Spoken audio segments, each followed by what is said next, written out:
น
ี้เราก็มาที่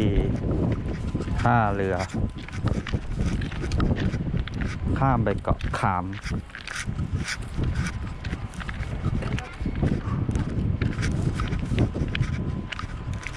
เรามีไกด์ทหารของเราอ๋อบอกไม่ต้องรีบเขายังไม่ลง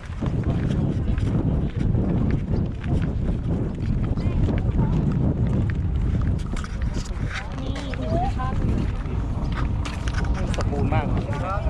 ตัวได้ที่ผมนะครับตัวนะครับตัวแทนมายึดอันนี้ไปเกาะขามหรือเปล่าครับครับเกาะขามเขาจะขึ้นตรงนู้นนะครับขึ้นตรงนู้นอ่ะมีทาง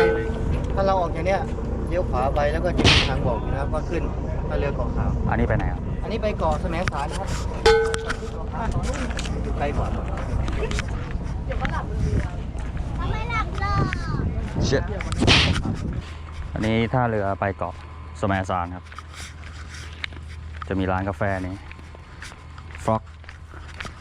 คอฟฟี่เรามาผิดท่าครับเราลองไปท่าตรงนู้นเกาะขามไปนี่ว่านี่3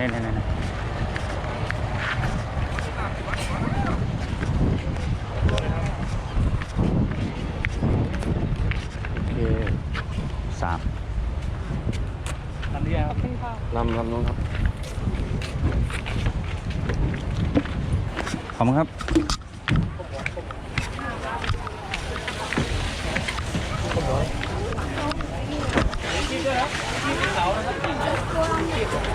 ชีพ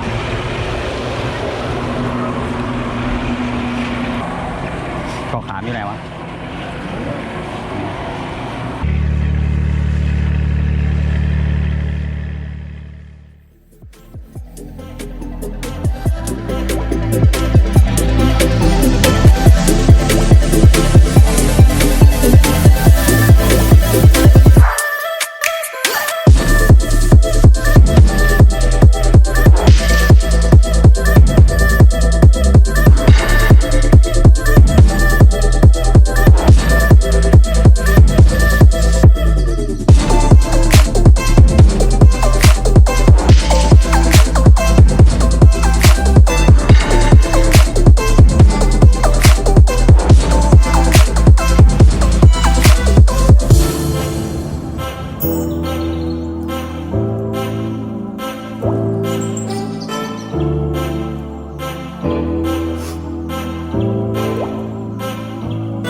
ประมาณ700 เมตรขึ้นมานิดหน่อยไม่เหนื่อยมากแต่วิวก็ได้ can't ever leave. No, you won't ever get too far from me. You won't ever get too far from me. I'll make damn sure that you can't ever leave. No, you won't ever get too far from me. You won't ever get too far.